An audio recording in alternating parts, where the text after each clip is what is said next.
있으면 줄 거고. 맞지? 해봐. 집어넣을 때 밑에는 이렇게 집어넣고 밑에는 이렇게. 이게 밑으로 내려가. 알았지? 그러면서 어떻게 할지. 안 줘도 돼? 이거를 펴고서 이렇게. 얘기해 줄 것도 해. 들어갈 때 이렇게 들어가고 나올 때 이렇게. 들어갈 때 들어가고 나올 때 이렇게. 다시 이제 처음부터 다시 펴줄 때 잘안 써있어. 팥을 너는 뭐?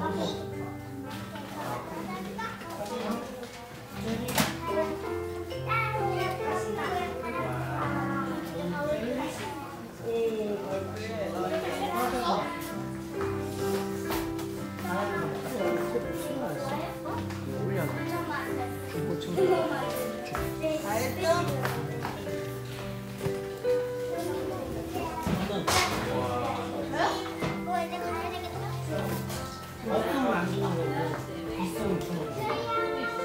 뭐?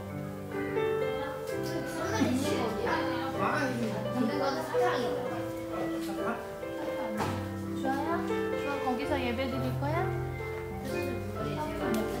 루에도 아니 루에는 제 옆에서.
이제 시간이 되었으므로 우리의 마음과 정성과 뜻을 다하여 살아계신 하나님을 예배하도록 하겠습니다.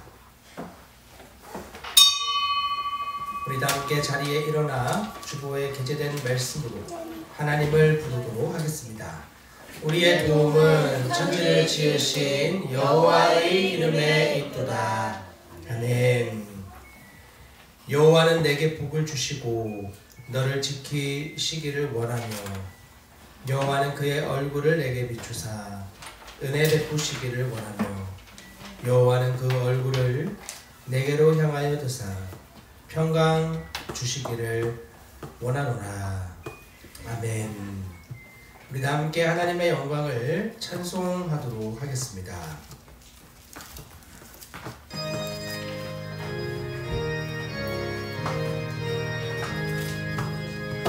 만복의 근원 하나님 온 백성 찬송 드리고 저 천사여 찬송하세 찬송 성부 성자 성령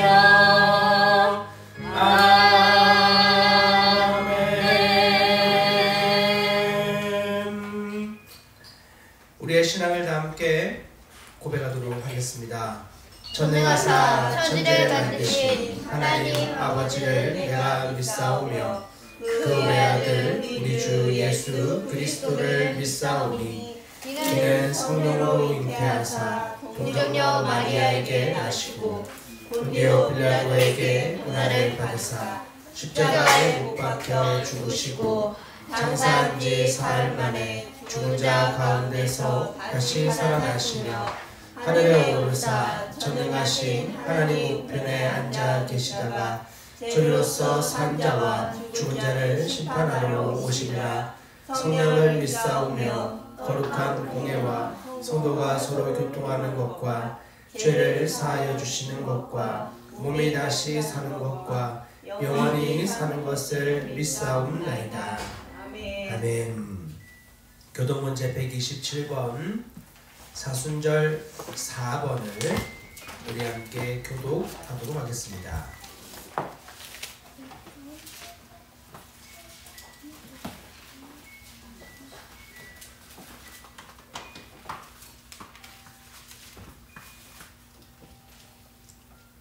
여호와를 자기 하나님으로 삼은 나라 곧 하나님의 기업으로 선택된 백성은 복이 있도다. 여호와께서 하늘에서 굽어보사 모든 인생을 살피시며 곧 그가 거하시는 곳에서 세상의 모든 거민들을 굽어 살피시는도다. 그는 그들 모두의 마음을 지으시며 그들이 하는 일을 굽어 살피시는 이로다. 많은 군대로 구원 얻은 왕이 없으며 용사가 힘이 세어도 스스로 구원하지 못하는도다. 우리 영혼이 여호와를 바라리여 그는 우리의 도움과 방패시로다. 우리 마음이 그를 즐거워하며 우리가 그의 성호를 의지하였기 때문이로다. 여호와여 우리가 주께 바라는 대로 주의 인자하심을 우리에게 베푸소서. 아멘. 우리 말씀으로 함께 하나님 앞에 기도로 나아가도록 하겠습니다.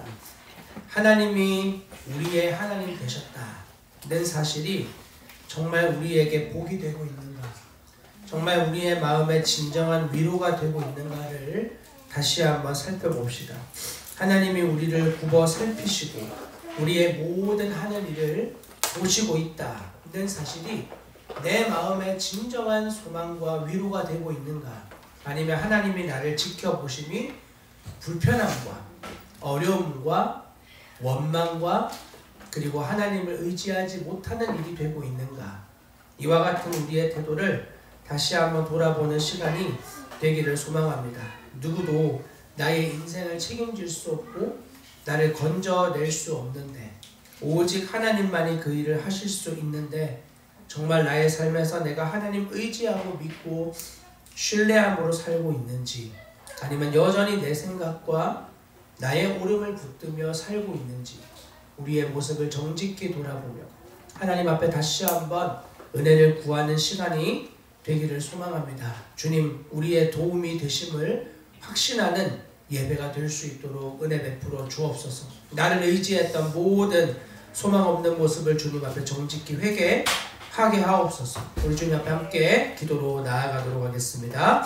함께 기도하겠습니다. 하나님 감사합니다. 주님, 우리가 얼마나 주님을 찾지 않고 하나님 구하지 않는 자였는지를 하나님 너무나 잘 아십니다.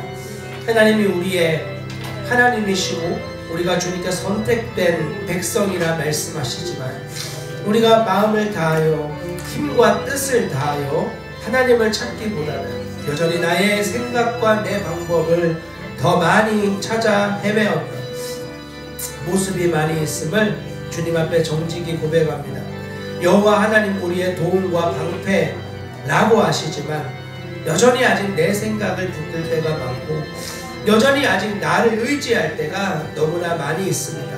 예수 그리스도가 나의 주인 되셨고 내 삶의 완전한 존재가 되신 것 사실이지만 아직도 나를 의지하고 나를 붙드는 모습이 너무나 강하게 있는 우리의 한 주간의 삶을 정직히 회개합니다.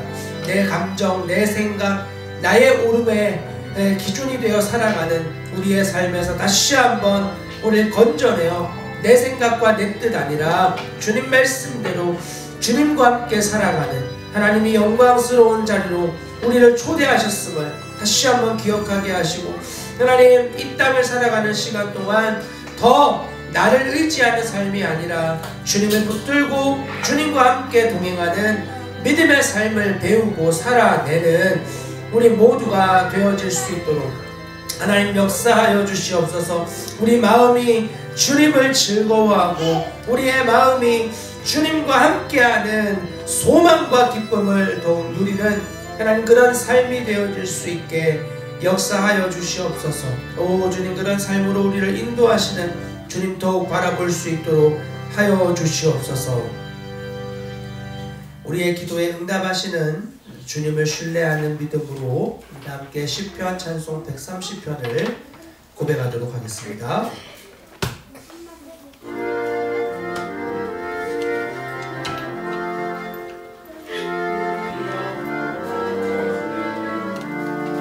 주 여호와여 내가 깊은 곳서 주께 부르짖었나이다.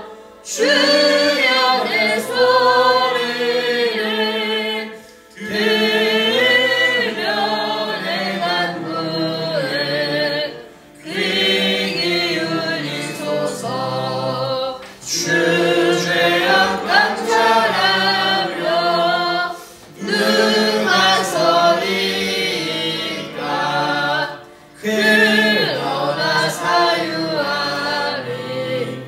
주님께 있으는 주경의 태어일세. 나건대 영혼이 여호와 기다리며 그 말씀 바라네. 여호와 기다리며 주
착석하여 주시기 바랍니다. 우리에게 응답하시는 주님을 굳건하게 신뢰하는 우리 모두가 되시기를 주님의 이름으로 축원합니다. 교회 소식을 함께 나누겠습니다. 주보의 뒷면을 참조해 주시기를 바랍니다. 먼저 오늘 예배 나오신 모든 분들을 우리 주님 이름으로 환영하고 축복합니다. 예배의 모든 요소를 통해서 하나님 우리의 마음 안에 말씀하시는 부분들이 참 많이 있습니다. 그러나 예배가 마치면 대개 잊어버리기 마련인데 그러한 것들을 방지하고 또 다른 잡생각들을 우리가 떨쳐내기 위한 좋은 방법으로는 우리의 마음에 들어오는 생각들을 빨리 노트로 옮겨 놓는 것입니다. 그래서 예배 시간에 노트와 펜을 꼭 준비해 주시고 하나님께서 우리 마음 안에 말씀하시는 것과 또 주님이 아닌 소리들을 얼른 기록해 두고 예배가 마친 뒤 그 기록들을 보며 내가 어떤 것을 선택하는 것이 주님의 뜻인가 분별하는 지혜가 예배 시간뿐만 아니라 일상에서 더욱 지속되는 우리의 삶이 되기를 주님 이름으로 축원합니다. 다음 주 주일은 느헤미야 기도가 있는 3월 마지막 주일입니다. 지난주에 달력을 잘못 봐서 오늘이 느헤미야 기도가 있는 날인 줄 알았는데 다음 주가 마지막 주일입니다. 누구보다 바쁜 삶을 사셨지만 시간을 쪼개어 전심으로 기도하신 예수님을 본받아 우리도 전심으로 기도하며 하늘 영광을 맛보는 귀한 시간이 되기를 주님 이름으로 소망합니다. 사순절 기간을 보내고 있습니다. 예수님과 더 친밀해지는 은혜의 시간 누리기 위해서 우리의 삶을 절제하는 결단이 있기를 바랍니다. 재정에 또 시간에 우리의 삶에서 이 특별한 기간을 잘 결단하여 주님과 친밀하여지는 가까운 시간 될 수 있기를 소망합니다. 4월달 시편 찬송은 시편 32편입니다. 악보를 미리 챙겨주시고 또 다른 시편 찬송을 배우는 시간은 수요일 금요일 모임 시간에 있으니 참고해 주시기를 바랍니다. 봄에 담긴 질그드학교 건진받은 그나무 학교가 2025년 1학기 진행 중에 있습니다. 우리 한 학기 동안 주님 하시는 은혜를 풍성히 맛보고 누릴 수 있도록 기도를 부탁을 드립니다. 지난주 예배 모임 통계와 헌금은 주보의 하단에 게재가 되어 있습니다. 참고해 주시기를 바랍니다. 기타 광고의 내용과 주보의 기타 광고의 내용들은 주보에 게재된 것을 참고하여 주시면 되겠습니다. 우리 함께 찬송가 212장을 믿음으로 고백하겠습니다.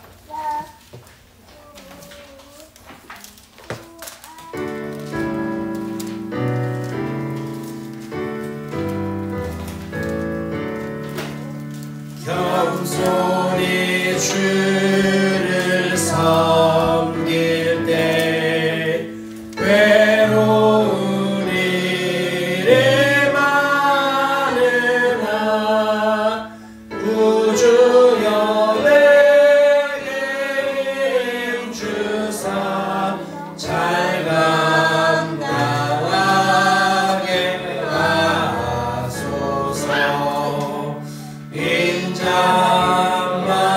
인자말을 가지고 사람을 감화시키며 갈 길을 잃은 무리를 잘 인도하게 하소서.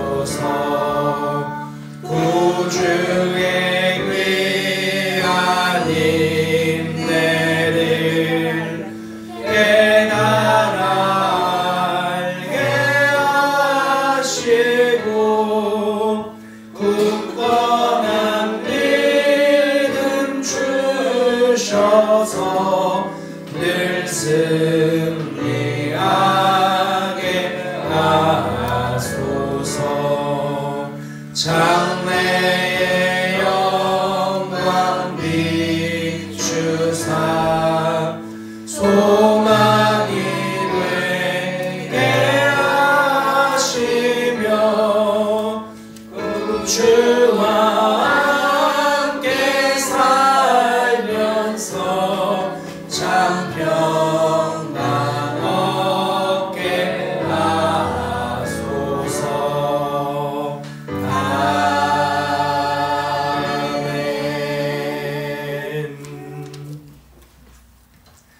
338장을 한 장 더 믿음으로 고백하도록 하겠습니다.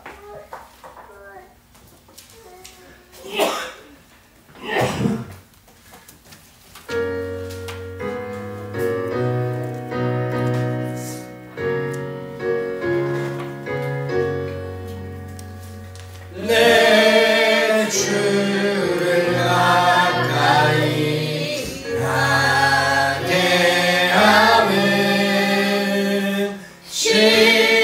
십자가 진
천성에 가는 길 험하여도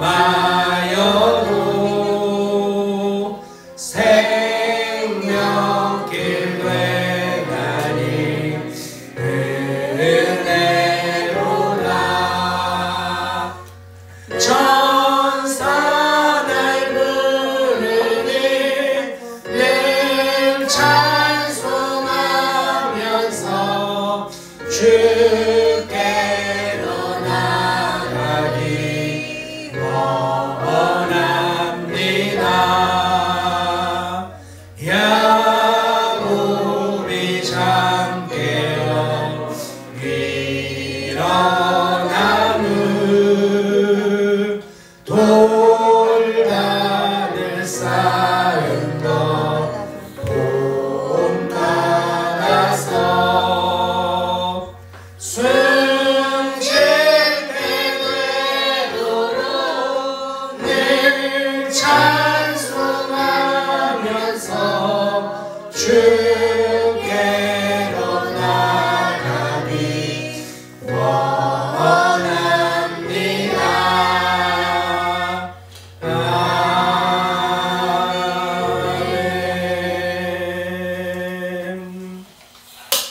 아멘. 206장을 함께 믿음으로 고백하겠습니다.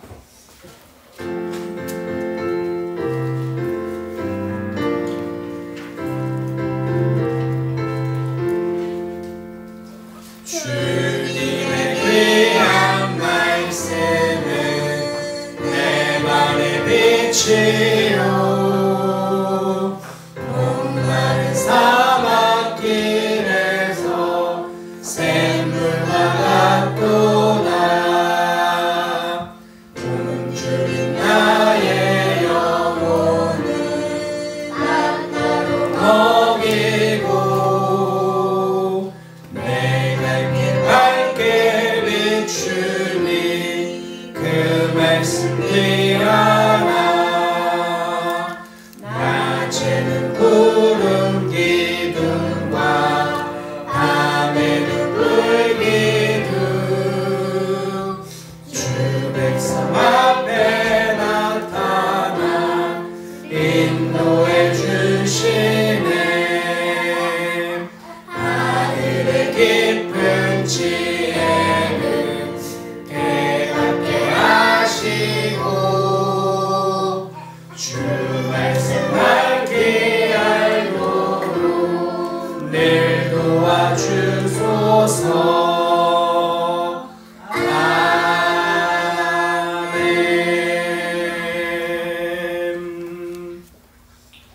아멘. 아멘.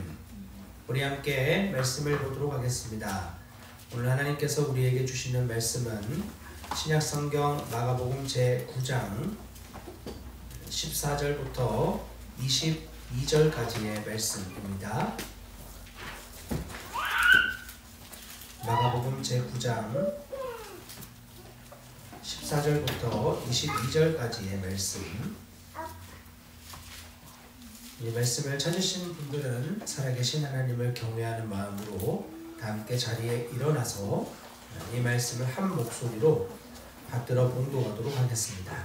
같이 읽겠습니다. 이에 그들이 제자들에게 와서 오니 큰 무리가 그들을 둘러싸고 서기관들이 그들과 더불어 변론하고 있더라. 온 무리가 곧 예수를 보고 매우 놀라며 달려와 문안하거늘 예수께서 물으시되 너희가 무엇을 그들과 변론하느냐. 무리 중에 하나가 대답하되 선생님, 말 못하게 귀신 들린 내 아들을 선생님께 데려왔나이다. 귀신이 어디서든지 그를 잡으면 거꾸러져 거품을 흘리며 이를 갈며 그리고 파리에 지는지라. 내가 선생님의 제자들에게 내쫓아 달라 하였으나 그들이 능히 하지 못하더이다. 대답하여 이르시되 믿음이 없는 세대여, 내가 얼마나 너희와 함께 있으며 얼마나 너희에게 참으리요. 그를 내게로 데려오라 하시매 이에 데리고 오니 귀신이 예수를 보고 곧 그 아이로 심히 경련을 일으키게 하는지라.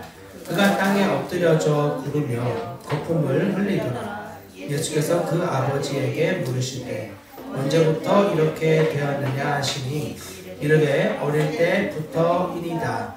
귀신이 그를 죽이려고 물과 불에 자꾸 던졌나이다. 그러나 무엇을 하실 수 있거든 우리를 불쌍히 여기사 도와 주옵소서. 아멘. 착석하여 주시기 바랍니다. 다시 한번 기도하고 하나님 말씀을 함께 나누도록 하겠습니다. 살아계신 하나님, 참으로 감사를 드립니다. 오늘도 우리를 예배의 자리로 부르시고 다시 주의 거룩한 말씀 앞으로 초대하고 인도하여 주시니 너무나 감사합니다. 하나님, 우리의 문제는 상황과 환경의 문제가 아님을 다시 한번 기억합니다. 내가 겪는 상황과 또 내가 겪는 문제에 언제나 말씀하여 주시고 상황을 올바르게 조율해 가시는 하나님을 끝까지 믿고 신뢰하는 믿음을 더하여 주시기를 간절히 기도합니다. 주님, 그리하여 이 세상이 감당할 수 없는 하나님을 믿고 신뢰하는 믿음을 우리 안에 더하여 주시옵소서. 주님을 끝까지 바라보는 믿음 우리에게 주시고 상황을 이기고 환경을 능히 돌파하며 감당하는 믿음의 사람 우리 모두가 될 수 있도록 주님 역사하여 주시옵소서.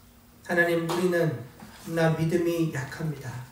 우리의 믿음 없음을 도와주시고 불쌍히 여기시고 다시 강한 믿음으로 성장되고 자라나는 주의 영광을 맛보는 그 영광을 누리는 우리의 삶이 될 수 있도록 은혜를 베풀어 주옵소서. 하나님, 또한 이 예배에 참여하는 이 말씀 앞에 주님 불러주신 우리의 어린 아이들이 있습니다. 하나님, 어릴 적부터 주님 앞에 예배함과 자신의 인생이 주님 앞에 굴복되는 이 경외함의 시간이 얼마나 중요한지를 깊이 깨닫는 시간 되게 도와주시고 하나님, 우리 앞선 세대가 너무나 치열하게 그리고 너무나 오랫동안 돌고 돌아 만난 그 은혜의 복음이 이 다음 세대들에게는 정말 어릴 적부터 생명으로 부딪히고 생명으로 만나는 그런 역사 있게 도와주시옵소서. 방황하며 삶의 목적을 잃어버린 채 살아가는 그런 아이들과 같이 되지 않게 도와주시고 하나님, 말씀이 마음에 심겨져 주 뜻대로 살아가는 그 일이 자신에게도 가장 큰 기쁨이요 영광됨을 누리는 우리의 다음 세대들이 될 수 있도록 하나님 역사하여 주시옵소서. 그런 놀라운 삶으로 우리를 지금도 초대하실 뿐만 아니라 인도하고 이끌어 가시는 주님을 신뢰하는 우리 모두 되게 도와주시옵소서. 이 모든 일을 이루어내실 살아계신 우리 주 예수 그리스도의 이름으로 감사하며 기도합니다. 아멘.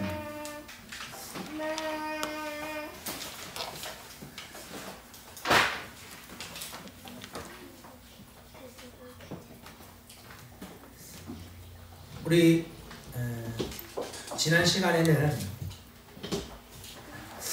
산에서 내려오기 싫어했던 제자들의 모습을 함께 살펴보았습니다. 그 모습은 십자가를 도피한 채 거룩을 얻으려는 모습과 같았음을 우리는 함께 나누어 보았습니다. 물론 그것은 어떤 면에서 거룩한 모양일 수 있습니다. 그러나 그러한 거룩은 매우 수준 낮은 거룩과 같은 것입니다. 예수님께서 우리를 주의 신부로 택하실 때 동시에 우리를 주님의 군사로 부르셨습니다. 이 두 가지가 함께 가는 것입니다. 그것은 순결함과 강인함을 함께 가지는 것입니다. 그래서 결혼을 하는 사람들은 주로 서로 반지를 교환할 때 다이아몬드와 같은 보석을 교환을 합니다. 그 이유가 바로 이런 의미인 것입니다. 매우 순결하지만 매우 강한 그 두 가지가 같이 있는 거예요. 그러나 아주 깨끗한 유리는 순결해 보입니다. 그러나 아주 작은 충격에도 유리는 깨어질 수밖에 없는 것입니다. 이것이 당시의 제자들이 얻고 싶어 했던 거룩이었습니다. 상황을 피하고 환경을 피하고 문제를 피하기만 하면 얻을 수 있는 거룩, 그것은 일종의 거룩함이 맞기는 맞습니다만 너무나 수준 낮은 거룩이다. 그것은 유리 거룩과 같은 것이다. 우린 이 사실을 기억해야 합니다. 아무 공격도 없는 곳에서 내가 기도하고 찬송하고 그리고 하나님 바라보는 거 어렵지 않습니다. 여기 계신 분들 중에서는 신앙생활을 공동체 생활과 같은 그러한 자리에서 겪은 분들이 계실 겁니다. 세상과 나는 강고 높고 구속한 주만 있는 그러한 자리에서 신앙생활은 어렵지 않습니다. 하늘을 나는 것 같은 느낌을 받았던 적이 있을 겁니다. 그러나 정말 중요한 것은 이 세상으로 나와야 한다는 것입니다. 세상으로 나와야 하고 그곳에서 하나님의 복음의 은혜를 살아야 한다는 것입니다. 하나님은 우리에게 은혜와 영광을 경험하게 하십니다. 왜 그렇습니까? 그것 자체가 목적이 아니라 은혜와 영광을 통해 하나님이 살아내게 하신 이 땅에서 주의 복음의 생명을 살아내라고 주신 것이라 우리 함께 말씀을 나누었습니다. 아이들에게 가끔 장난감 사줄 때 어른들이 그런 이야기 하죠. 이거 형아랑 잘 가지고 놀아. 이거 동생들하고 같이 잘 갖고 놀아. 그런 약속을 합니다. 꼭 그런 것과 같은 거예요. 나 혼자만 나만의 유익을 위해서 주님이 그런 영광의 변화산의 은혜를 주신 게 아니라 이 땅에 그 은혜를 경험한 적 없는 그 은혜를 알지 못하는 자들에게 복음의 은혜를 흘려보내기 위해 하나님 그러한 시간을 맛보게 하신 거예요. 제자들은 가고 싶지 않았어요. 얼마나 영광스럽고 아름다웠는지 그곳에서 떠나고 싶지가 않았어요. 우리가 추구하시는 거룩은 그냥 편안한 거룩이 아닙니다. 치열함을 통해서 빚어지는 거룩이다. 이 사실을 우리는 잊지 않아야 합니다. 치열함을 통해서 빚어지는 거룩. 유리 거룩을 거룩의 수준으로 착각하지 않고 치열함을 통해 강인한 열과 압력으로 이 여러분들이 가지고 있는 펜에 연필에 탄소가 강한 압력과 열에 의하여 아름다운 다이아몬드로 바뀌어지는 거죠. 강인한 치열함을 통해 훈련을 통해 하나님 수준의 거룩이 만들어지는 열매 맺게 되는 우리 모두가 될 수 있기를 주님의 이름으로 축원합니다. 여러분, 우리의 믿음의 생활이 항상 좋고 즐겁기만 하면 얼마나 좋겠습니까? 그러나 우리의 믿음이 이 땅에 있다 보면 뭐 약해질 때가 많습니다. 아, 괜히 내려왔나 이런 생각할 때 있습니다. 저도 예전에 아이들과 큰 맘 먹고 원래 집에 돌아가는 이제 퇴근 시간이 대략 한 7시 반 정도 되는데 그날은 조금 마음을 좀 크게 먹었어요. 애들하고 좀 시간을 보내야 되겠다. 7시 반 퇴근 시간인데 7시에 들어간 거예요. 30분이나 일찍 집에 들어간 거예요. 이 시간 동안 애들하고 좀 잘 놀아줘야지. 그런 마음을 먹고 옛날에 집에 갔는데 아이들이 아빠 반기는 시간 아주 잠깐. 그 뒤에는 또 그냥 그 일상이야. 서로 다투고 싸우고 원망의 소리와 그런 일들이 그냥 지속이 되는 거야. 그러면 제 마음 안에 괜히 왔나? 이런 생각 드는 거야. 괜히 일찍 왔나? 30분 그냥 더 책 읽다 오면 훨씬 좋지 않았을까? 그리고는 후회하는 거죠. 그런 수준이었어요. 그 수준밖에는 안 됐어요. 그러나 점점 조금씩 성장하죠. 조금씩 내 안에 수많은 고민과 갈등들, 이거 장난감 때문에 그런 거네? 장난감 다 치워버려. 다 갖다 버려. 이거 서로 미워해서 그런 거네. 형아 저 할머니 집에 보내. 동생하고 다시는 못 만나게 될 줄 알아. 그렇게 겁박을 하고 했던 적이 있습니다. 그러나 그것은 문제의 진정한 해결이라고 볼 수는 없는 거예요. 여러분이 모든 논쟁이 끝나는 자리가 어디라고 함께 나누었죠?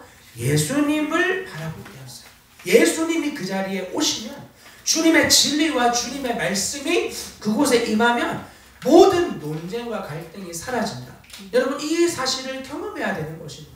우리의 삶의 자리에서 이것 때문이다, 이 상황 때문이다, 저 사람 때문이다, 이런 소리가 우리에게 자꾸 들려올 때마다 정말 그렇게 보이거든요.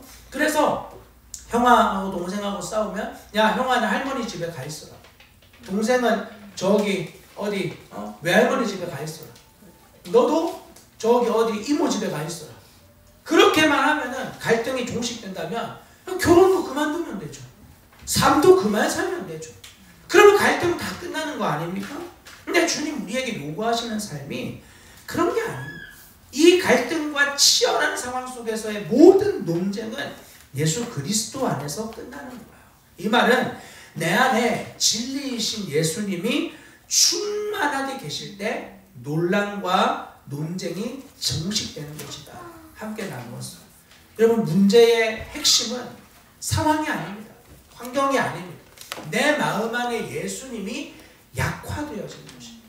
예수님이 약화되어지는 그런 상황 속에서 예수님을 더 안 바라보고 문제를 일으키는 어떤 사람과 환경을 자꾸 주목한다면 논쟁과 분란은 계속 일어날 것입니다. 끝없는 갈등을 살아가게 될 것입니다. 여러분 이것을 우리가 지난 시간에 함께 나누었던 거예요. 우리 주님이 오셔서 그 사람들과 제자들에게 질문합니다. 16절을 볼까요? 예수께서 물으시되 너희가 무엇을 그들과 변론하느냐. 여러분 예수님이 오셨을 때 사람들이 다들 크게 놀랐어요. 이것은 예수님이 변화산의 어떤 영광을 보여주셨다기보다는 예수님이 가지고 있는 존재적인 압도감 때문이라고 말씀을 드렸어요. 그리고 그 주님 앞에 사람들이 서서 주님이 물으시죠. 뭐가 문제야?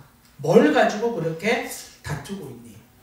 그렇게 딱 말씀이 떨어지면 여러분 예수님이 모든 논쟁의 핵심을 딱 짚으시는 거예요. 뭐가 문제지? 그러면 이때까지 아이들도 저희가 돌보면서 아이들끼리 뭐 다투는 문제 때문에 막 소리가 커집니다. 선생님 한 분이 가셔서 아이들 둘 세워놓고 물어봅니다. 뭐가 문제니? 그러면 막 얘가 이랬고요 저랬고요. 아니 제가 저랬고요 이랬고요. 서로 이야기를 하거든요. 선생님들이 그 이야기를 잘 종합해서 이런 문제가 맞니? 이런 문제가 맞아? 물어봅니다. 네 맞아요. 그리고 나서 분명하게 말해줘요. 너는 이 상황 속에서 이렇게 반응하지 못한 것이 잘못된 일이야. 그러면 옆에 있는 아이는 욱줄합니다. 거봐 네가 잘못했을 줄 알았어. 이러면서 생각을 하지만 선생님 그 옆에 있는 아이에게도 말해줘요. 너도 이 아이에게 이런 것을 당했지만 너의 그 당한 이후의 반응이 이렇게 하는 것은 믿음으로 하는 거 아니야. 두 아이 다 하나님의 권위 앞에서 온전함으로 반응하지 못한 사실을 직면하게 도와줘. 여러분 이렇게 우리 주님은 사실 갈등이 일어난 상황 속에서 이 갈등의 원인을 정확하게 파악하게 하시는 거예요. 이 문제가 지금 뭐 때문인 줄 아니? 주님이 딱 물어보시니까 이 사람 때문에 저 상황 때문에 이 환경 때문에라고 하던 사람들의 수많은 반응이 잠잠해지는 거야. 왜? 예수님 앞에서 나의 마음의 중심을 꿰뚫어 보시는 그분 앞에 내가 어차피 내 마음대로 내 기준으로 내 중심적으로 말해봐야 주님 어차피 거기에 말려드시는 분이 아니라는 걸 사람들이 본능적으로 하는 거예요. 본능적으로. 그래서 그 주님이 어떤 일로 너희가 변론하고 있느냐. 하지만 그들이 이때까지 서기관들 제자들이 막 목소리 높이면서 서로 자기가 옳다고 이야기했을 거거든요. 거기에 대해서 모두가 잠잠해지고 이 문제의 핵심이었던 귀신 들린 아이의 아버지만 말하기 시작해요. 그 전까지는 그 아버지 아무 말도 할 수가 없어. 서기관들이 계속 말하고 제자들이 계속 아니라 그러고 서로 다투고 싸우느라 이 문제의 핵심인 귀신 들린 아이의 아버지는 아무 말도 하지 못하고 있던 거예요. 예수님 오시니까 비로소 이 아버지가 말을 하기 시작해요. 여러분, 우리가 이런저런 갈등의 상황을 겪거든요. 여러 고민과 씨름, 별로운 문제들을 겪거든요. 그 문제들 안에 놀랍게도 핵심을 놓치는 일들이 얼마나 많은 줄 아십니까? 뭔가 서로 이야기는 해요. 논쟁을 해요. 옳고 그름을 따져요. 그런데 핵심을 놓쳐버려요. 이 귀신 들린 아이와 그 아버지의 소리엔 아예 귀를 기울이지 않아요. 엄마 아빠가 서로 다투고 싸울 때 뭐 때문에 싸우는 줄 알아요? 아이 때문에 그런 거거든요. 그러면 다툴 일이 아니라 사실은 서로 잘 연합해서 그 아이에게 굉장히 좋게 할 수 있는 방법을 찾아야 되는데, 놀랍게도 아이의 문제를 듣고 남편과 아내가 싸우기 시작해요. 그걸 아이들이 옆에서 지켜보는 거예요. 얼마나 불안하고 두렵겠습니까? 아, 내가 뭔가 문제를 반응하면 엄마 아빠가 싸우네? 그러면서 점점 아이들이요, 놀랍게도 말을 잘 듣는 아이로 바뀝니다. 말을 잘 듣는 아이. 말을 잘 들어요. 왜? 내가 말을 안 들으면 엄마 아빠가 그 일로 싸우기 시작하니까. 아이가 말을 잘 듣기 시작하니까. 그 말을 잘 듣는 게 아니에요. 아이가 엄마 아빠의 눈치를 보기 시작하는 거죠. 그리고 내가 나의 불만을 터뜨리면 엄마 아빠는 더 크게 싸워. 여러분, 이것이 핵심을 잃어버린 논쟁인 거예요. 핵심을 잃어버린 논쟁. 금쪽 같은 내 새끼 같은 이런 프로들을 보면 아이들의 죄된 반응들이 많이 나오거든요. 그런데 그 일에 대해서 엄마는 이렇게 생각한다. 엄마는 다 아빠 때문이다 이거. 아빠 때문에. 아빠는 또 이건 내 때문이 아니라 엄마가 그렇게 해서 그런 것이다. 엄마 때문에 라고 이야기합니다. 거기에서 아이의 입장과 중심을 파악해서 말해주는 사람은 거기 앉아있는 사람 중에 전문가밖에 없어요. 놀랍게도 아이 문제 때문에 나왔거든요. 아빠는 계속 자기를 변호해요. 엄마는 계속 자기를 변호해요. 자기를 변호해야 되니까 이 사람 때문이라고 자꾸 핑계대요. 근데 문제는 이 아이를 위한 말은 전혀 없는 거예요. 아이를 위한 행동이 없는 거예요. 그리고 이 갈등만 치워버리면 당연히 잘 될 거야. 그렇지 않습니다. 절대 그렇지 않습니다. 여러분, 그러므로 우리에게 모든 논쟁과 논란의 갈등의 핵심을 파악하는 일은 너무나 중요합니다. 그것은 어떻게 됩니까? 예수님의 은혜로 내가 충만해야 갈등의 원인이 파악. 사람들은요, 이 문제를 해결하기 위해서 자꾸 상황을 조율합니다. 물론 어느 정도 일리는 있습니다. 가정 안에서 저처럼 연약한 사람은 아이들과 부딪히는 일이 많이 있으면 아무래도 많이 넘어지고 폭발하는 일들이 일어날 수밖에 없겠죠. 그런 경우에 시간을 조율해서 여보, 이 시간만큼은 아이들하고 좀 보내줘. 여보, 10분만 좀 아이들하고 재밌게 놀아줘. 이런 조율들이 가정 안에서 분명히 필요해요. 그러나 그건 근본적인 해결은 될 수가 없어요. 근본적일 수는 없는 거예요. 근본적인 건 내 마음 안에 예수님의 은혜가 충만해야만 이 상황이 감당되고 해결이 되는 거예요. 그리고 갈등이 일어났을 때 나도 지금 막 짜증이 이렇게 머릿속에 차 있는데 어떤 갈등의 상황이 딱 생긴다. 아이들끼리 다툰다. 야, 손들어! 장난감 다 치워. 어제 산 거 아빠가 뚝 분질러 버리고, 응? 다 이거 때문이라고. 어제 사줘놓고는 오늘 아빠가 또 그걸 분질을 수 있는. 여러분, 이건 바른 해결이 아니다.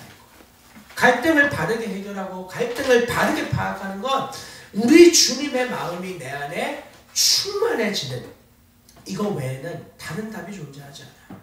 여러분, 우리는 기억해야 됩니다. 내가 어떤 죄인이었고 어떤 죄인이었던 자를 주님이 자기의 생명을 주시며 사랑하셨는가. 주님이 얼마나 바뀔 가능성이 없던 가장 악독한 죄인인 나를 자기 아들을 내어주시며 사랑하셨는가. 그 십자가의 은혜와 사랑을 깨달을 때 우리는 진정한 갈등의 해결의 길로 나아갈 수가 있게 되는 거예요. 이 사실을 절대로 놓치면 안 돼요. 여러분, 우리 주님의 영광 앞에 섰을 때 제자들은 아무 말 하지 마. 그때까지 내가 맞다. 내가 예수님의 제자다. 예수님의 제자로 분명히 부름받았다. 이전에 능력을 행했다. CCTV나 방송국이 없잖아요. 당시에는. 귀신 쫓아내고 분명히 했거든요. 그런데 지금은 못하고 있는 거예요. 서기관들이 뭐라 그래요? 저 가짜야. 저거 전부 다 가짜야. 이런 소리 하지 않았겠어요? 아니 진짜야. 우리 분명히 했어. 그러면 예수님 딱 오시니까 이들이 등에 힘을 입고 봐라. 보여준다. 이제 예수님이 우리 곁에 오셨지. 이런 자기를 뻐기는 행동하지 않아. 왜? 예수님 떠나가신 뒤에 그리고 나서 그들이 예수님을 의지하지 않고 그리고 귀신이 떠나가지 않는 이러한 모습을 보면서 나중에 배우겠지만 이 내용이 너희가 기도하지 않았기 때문이라고 주님 말씀하시거든요. 그 말은 그들이 주님을 의지하지 않았다는 것과 같은 거예요. 이전에 귀신을 쫓았지만 예수님이 잠깐 변화산에 가신 이후 그 사건 앞에 예수님을 의지하지 않았던 이 제자들의 모습, 자신의 모습이 비추어지며 그들은 주님 앞에 예수님 보세요. 우리가 정말 잘하고 있었는데 저 사람들 때문에 우리가 못한 거예요. 이런 식으로 핑계대지 않는, 내가 얼마나 예수님을 의지하지 않았는가, 이 사실을 깨달으며 겸손해지는 거죠. 서기관들도 마찬가지. 당신 제자들 저거 아무것도 못하더라. 손가락질하고 예수님께 그러지 못했어요. 왜? 예수님과 논쟁에서 이길 수가 없거든요. 입 다물고 있는 거예요. 주님은 그런 강한 권위를 가지고 있어요. 여러분, 우리가 예수님 앞에 섰다. 주님이 나와 함께 하신다. 그 특징이 뭐라 그랬어요? 겸손함. 네, 예수님이 우리와 함께 하시면 우리는 겸손한 마음을 가질 수밖에 없어요. 겸손한 마음. 그 마음 밖에는 견지될 수가 없는, 내가 정말 주님 안에 거하고 있는가? 그러면 다른 지체를 나보다 낫게 여깁니다. 나보다 훨씬 낫다. 나보다 나아지는 게 아니라 나보다 훨씬 나은 사람이다. 저는 주님 안에 있는 은혜의 특징을 바로 이 지점으로 확신할 수 있어요. 내가 너보다 훨씬 낫다. 너 없어도 상관없다. 이런 마음은 절대 주님 앞에 온 마음이 아니에요. 그러니 에베소 교회를 보십시오. 에베소 교회가 이 하나님의 진리를 잘 지키고 그리고 이단들을 쫓아내고 굉장한 교리적인 옳음과 순결함을 지켜내거든요. 그런데 어떤 문제가 생기죠? 나 외의 모든 것들을 다 적으로 돌려버리는 거예요. 이 진리를 붙잡는다는 명목하에 나와 조금만 다른 모습이 있다면 틀린 게 아니라 다른 거거든요. 우리로 치면 이런 거죠. 여러분, 방언 현상에 대해서 어떤 이들은 분명한 언어로 한다. 어떤 이들은 아니 그거 언어 아니고 그냥 랄랄랄라 하는 그런 거다. 이렇게 뭐 다양한 소리들이 있지만 거기에 대한 이야기는 우리의 구원의 핵심의 문제가 아니에요. 그 말은 무슨 말입니까? 핵심이 아니기 때문에 나와 다른 모습에 대하여 우리가 얼마든지 존중할 수 있는 거예요. 근데 내가 하나님의 은혜를 크게 받았는데 나와 다르게 기도하는 자들을 보며 판단과 정죄와 비방이 나온다. 진지하게 내가 정말 주님 안에 은혜 안에 있는 건지 확인해봐요. 나와의 다름을 존중할 수 있고 인정할 수 있는 것이 주님 안에 큰 믿음의 사람의 특징이거든요. 이게 안 되면 어떻게 합니까? 나랑 똑같은 모양만 찾는 거예요. 나랑 똑같은 모양만 찾고 그 모양 안에서만 안정감을 누리려 하는 태도는 하나님 은혜 안에 거하는 모습이 아니고, 그것은요, 주님이 오셔서 너 조용히 해라. 야, 너 논쟁을 그만둬라. 는 소리밖에 들을 수 없어요. 내가 복음의 투사인 것 같고 나처럼 기도해야 될 것 같고, 예를 들면 우리는 말씀으로 기도하지 않습니까? 그렇게 해야만 올바를 것 같은 우리의 수준에서 아니라는 거예요. 그건 너무나 고귀한 일이지만 그게 우리의 하나님의 나라의 전부는 아닙니다. 다른 이들과 얼마든지 주님의 영광 안에서 연합할 수 있어야 되는 겁니다. 여러분, 그 주님 앞에 있을 때 우리의 논쟁이 끝나요. 내가 왜 다투고 있는 거지? 야, 우리 왜 싸우고 있었던 거야? 본질적 핵심으로 예수님은 우리를 돌아가게 하시는 거예요. 그러므로 사랑하는 우리 반석조항교회 성도들, 논쟁이 치열한 상황 속에 거닐게 될 때 주님의 은혜를 강력하게 구하십시오. 주님의 은혜를 강력하게 구해야 이 문제의 키를 발견할 수 있습니다. 그 주님의 은혜 없으면 우린 언제나 곁가지만 해결하느라 애를 쓰다가 지쳐버리는 그런 존재밖에 될 수 없음을 기억하는 우리 모두가 되기를 바랍니다. 여러분, 우리 17절과 18절을 볼까요? 예수님이 말씀하신 뒤 무리 중 하나가 대답합니다. 선생님, 말 못하게 귀신 들린 내 아들을 선생님께 데려왔나이다. 귀신이 어디서든지 그를 잡으면 거꾸러져 거품을 흘리며 이를 갈며 그리고 팔이 해지는지라. 내가 선생님의 제자들에게 내쫓아 달라 하였으나 그들이 능히 하지 못하더이다. 자, 이 내용이 바로 요 갈등의 핵심이었어요. 이 사람 때문에 갈등이 생겨난 거였어요. 근데 중요한 건 지금 이 사람을 어떻게 해보겠다고 제자들도 귀신 들린 아들의 귀신을 쫓아내 보겠다고 하는 거고, 서기관들과 바리새인들도 이 제자들의 새 없는 모습을, 세력 없는 모습을 보면서 저거 진짜야? 저 예수가 하는 모든 일들이 마치 율법에 어긋나는 모습처럼 보였단 말이에요. 그러니까 그들도 긴장하며 주시하고 있는 거예요. 그러나 둘 다 중요한 핵심은 다 놓쳐버린 상태인 거죠. 누가복음에서는 이 아들을 외아들이라고 말하고 있습니다. 마태복음에서 이 아이의 특징을 간질에 들렸다라고 이야기를 합니다. 그리고 물과 불로 자꾸 뛰어드는 일들이 있고 말도 하지 못하게 되었다라고 이야기를 합니다.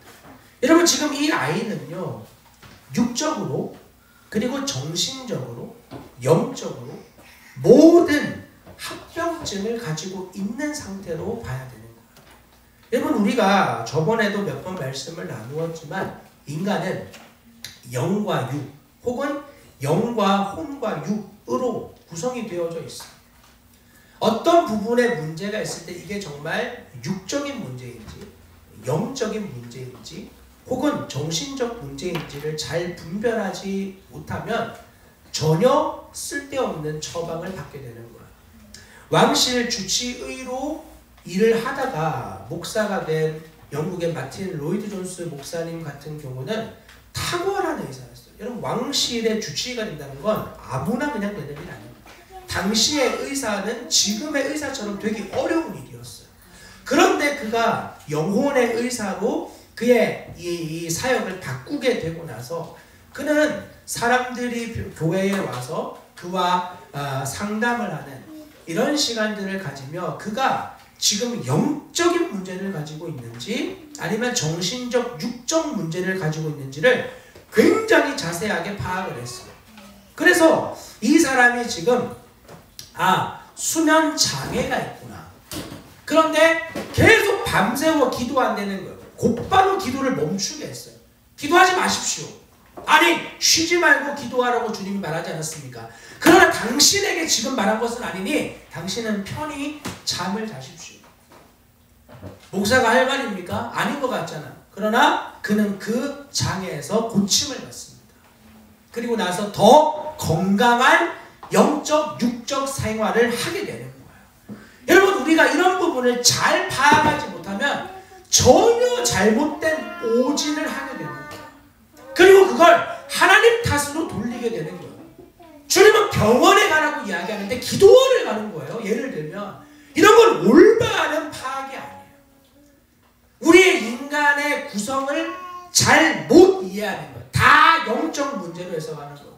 저기 이단들 같은 경우는 사람들이 질병에 걸리고 가난해지면 전부 다 이거 당신이 영적으로 문제 있어서 그런 거다 라고 이야기를 하는 거예요.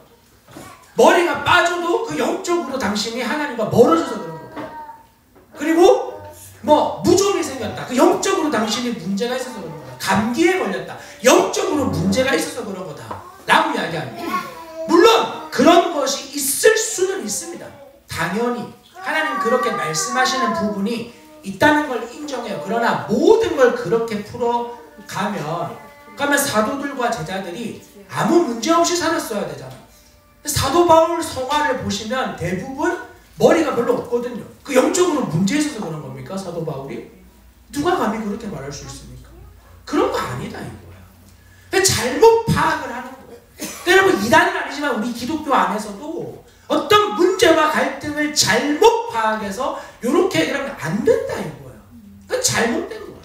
올바른 처방을 내려서 올바르게 해야지 되는 거지. 제가 이번에 소풍 갔다가 아이들하고 술래잡기를 하는데 막 약올리는 아이가 있어가지고 요거 잡아서 혼내줘야 되겠다. 그래갖고 뛰다가 나무 밑으로 이렇게 들어가다가 어깨를 얼마나 세게 박았는지 너무 아픈 거야.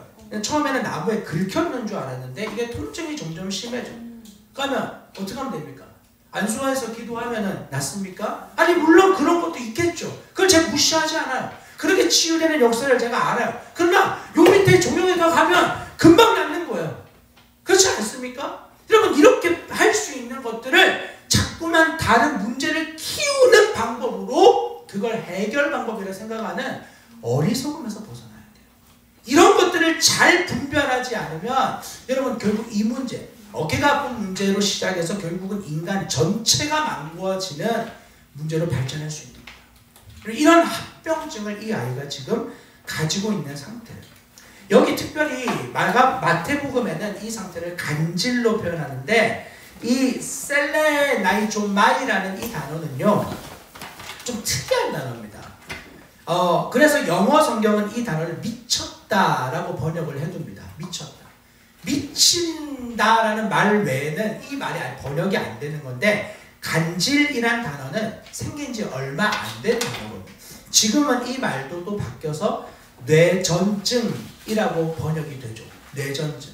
뇌가 전부 다 전기 신호로 연결을 해주지 않습니까? 내가 손가락을 이렇게 들었을 때, 이렇게 들고 여기 딱 집었을 때, 요 집히는 이 느낌이 순식간에 전기로 내 뇌에까지 자극이 오는 거예요. 또 뇌에서 전기로 신호를 보내서 이렇게 행동하게 만드는 거예요.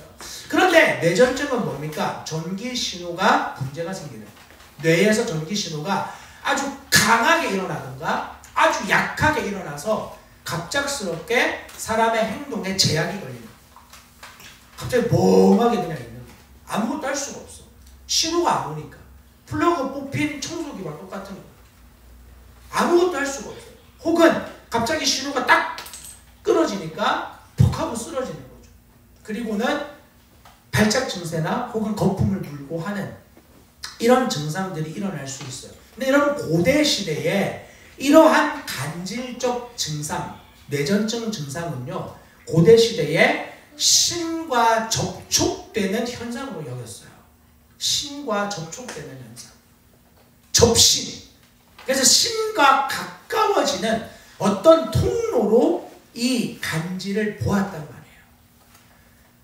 저기 다른 나라에 가면은 이 여자아이들을 신을 받은 사람이다 해가지고 꾸말이라고 만들어가지고 이 여자아이들 9살, 7살 이런 아이들을 아주 잔혹하게 대하는 신을 받은 아이라고 신을 받은 사람이라고 그렇게 대하는 것처럼 간질에 걸린 이러한 사람들은 그런 특별한 사람이다 라는 이해가 있었어요. 그런데 여러분 놀랍게도 이 아버지는 전혀 거기에 동조하지 않아요. 아버지가 17, 18절에 뭐라고 합니까? 선생님, 말 못하게 귀신 들린 내 아들을 선생님께 데려왔습니다. 아버지는 지금 이 현상이 신의 접신에서 신을 가까이에서 신과 함께 살아가는 아이가 된 게 아니라 어떤 아이가 되었다고 말해요? 귀신 들렸다. 귀신 들린 아이가 되었다 라고 아버지가 지금 말을 하고 있는 거예요. 이게 굉장히 특이한 거예요. 모두가 이 아이를 접신애네, 신이 선택한 아이네. 아버지는 그 소리에 전혀 동조하지 않아요. 왜? 아버지는 아이를 사랑하거든. 아니, 신이 내 아들을 선택했어? 아니, 근데 저게 뭐야?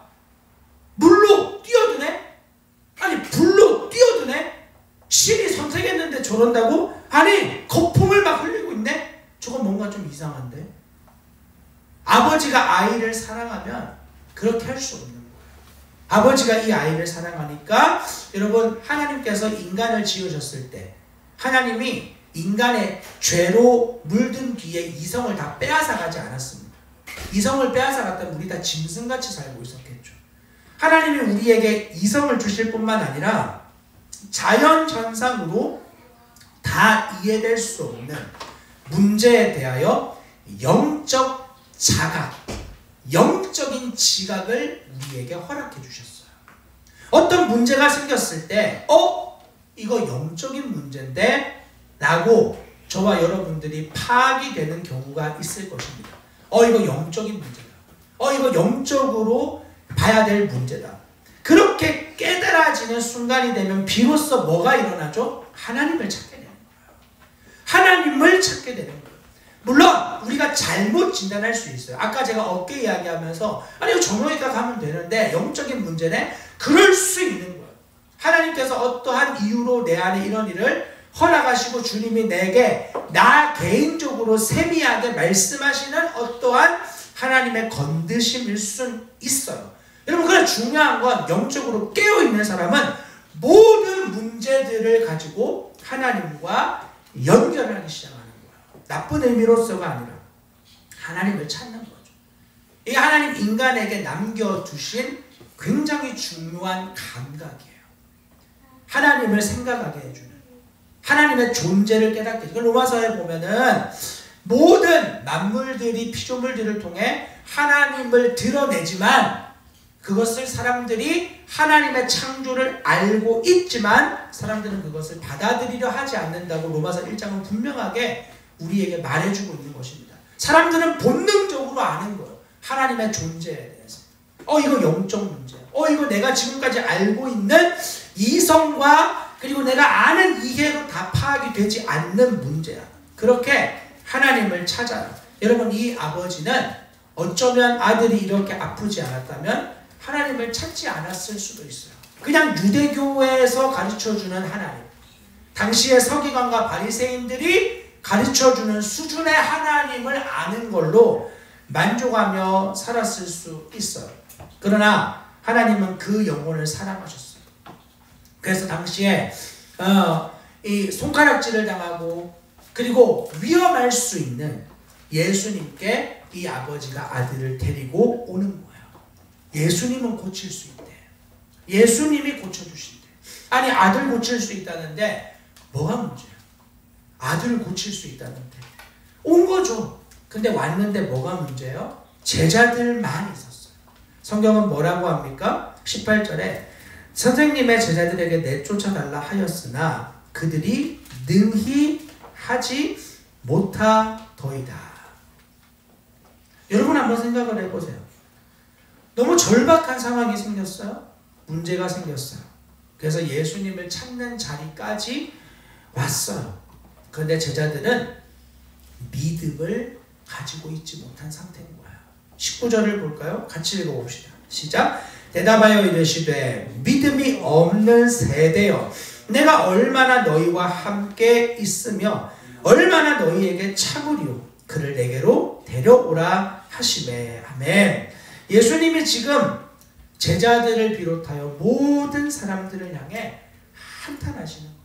믿음이 없는 세대야. 여러분, 절박함 속에서 예수님께 이 상황을 해결해 달라고 왔는데 그 주님의 통로가 되어지는 제자들이 믿음을 가지고 있지 않는 이 황당한 상황. 예수님이 만약에 이 제자들과 같이 있는 시간에 이 사람이 왔더라면 이 아이는 곧바로 고침받았을 거예요. 그러나 무슨 일이 일어나죠? 예수님이 그곳에 계시지 않는 거예요. 이건 여러분 영적으로 너무나 심각한 상황입니다.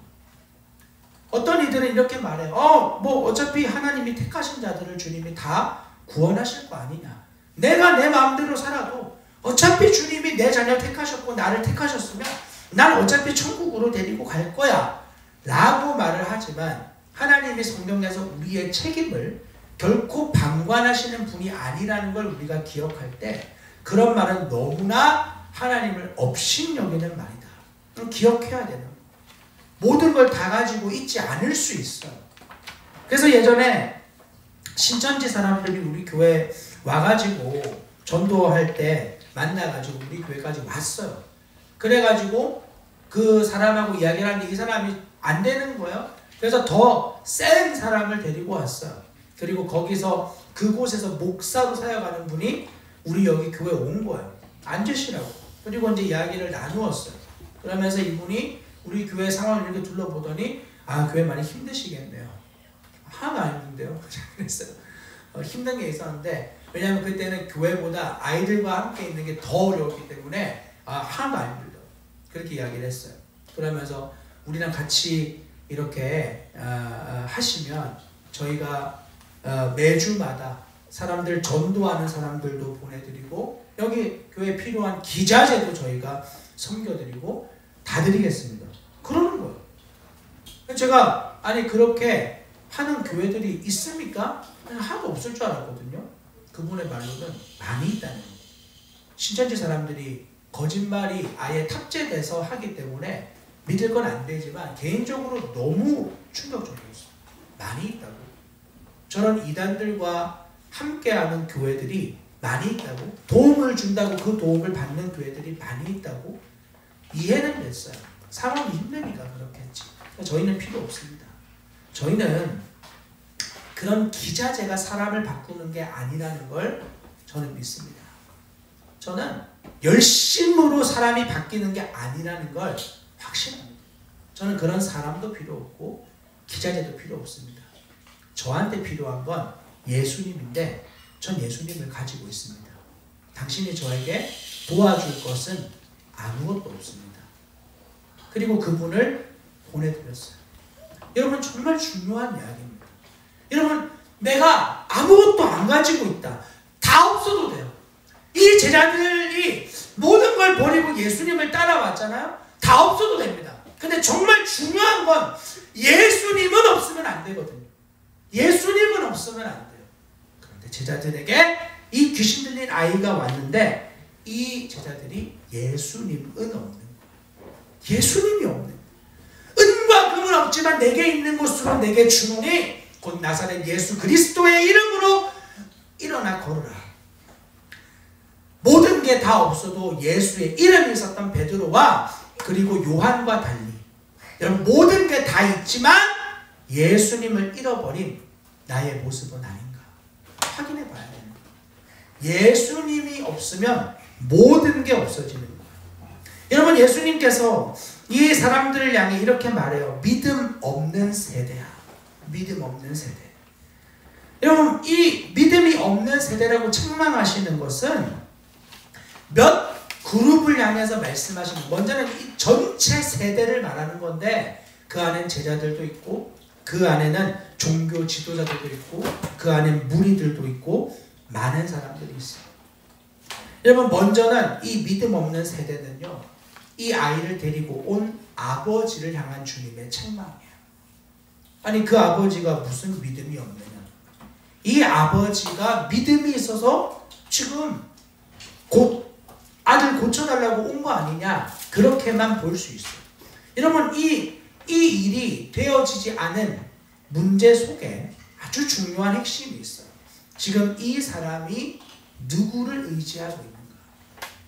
이 사람은 예수님의 제자들이 능력을 발휘할 하지 못했다 라고 이야기를 하며 예수님의 제자들을 믿음의 대상으로 보고 있어요. 여러분, 지금 예수님께서 이 세대를 책망하며 그 아버지에게도 이야기를 하고 있는데 무슨 말입니까? 너 사람을 믿음의 대상으로 보고 있구나. 예수님 그 아버지를 책망하시는, 여러분, 아무리 대단한 예수님의 제자라고 해도 그들은 예수님의 통로에 불과합니다. 예수님의 통로. 그나마도 믿음이 있을 때 예수님의 통로가 되는 거지, 믿음이 사라져버린, 예수님이 없어져 버린 사도들은 결코 믿음의 대상이 될 수 없는, 그들은 예수님을 가르쳐 보여주는 통로에 불과하지 결코 그 자체가 될 수 없는 거죠. 그러나 이 아버지는 지금 제자들이 내 아들을 고치지 못했다는 것 안에서 믿음의 대상을 예수님이 아니라 제자들에게 두고 있는 사실을 보여주고 있는 거예요. 여러분, 우리는 기억해야 돼요. 이 시대에 많은 믿음의 증인들이 있어요.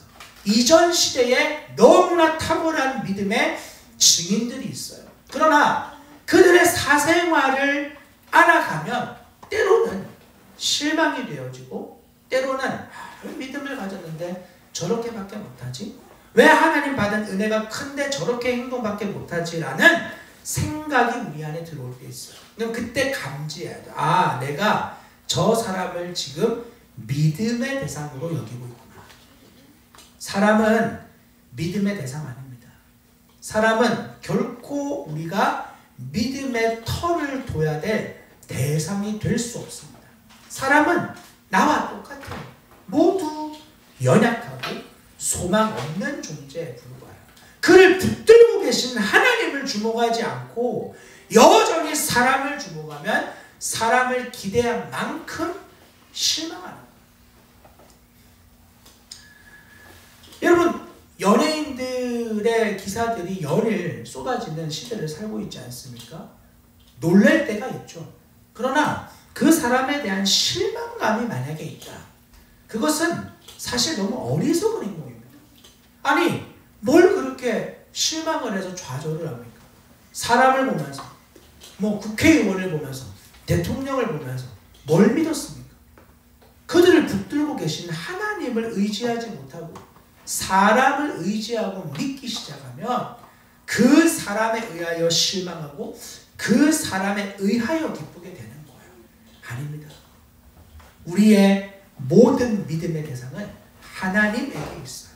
사람을 보고 실망하지 마십시오. 사람을 보고 한탄하지 마십시오. 그것은 우리의 어려움이 되어서는 안 됩니다. 불쌍히 여길 수 있으나 그것은 우리의 믿음의 대상이 되어질 수는 없는 것입니다. 여러분, 이렇게 예수님은 믿음의 대상을 착각한 사람들을 책망하셔요. 두 번째는 믿음의 잘못된 행위를 책망하십니다. 믿음의 잘못된 행위는 무엇이냐? 종교 지도자들이죠. 종교 지도자들은 철저하게 자기 의에 빠져 있어요. 자기 의에 빠져서 언제나 자기 의를 이루기 위하여 하나님의 의이신 예수 그리스도를 판단하고 비판하고 정죄해요. 여러분, 우리도 이와 같은 정도의 지위를 가지고 있지는 않지만 자기 의를 높이기 위해 제일 쉽게 하는 행동이 뭐냐? 남을 판단하고 비판하는 거예요. 내가 옳다는 걸 보이기 위해 판단하고 비판하는 일로 늘 반응해요.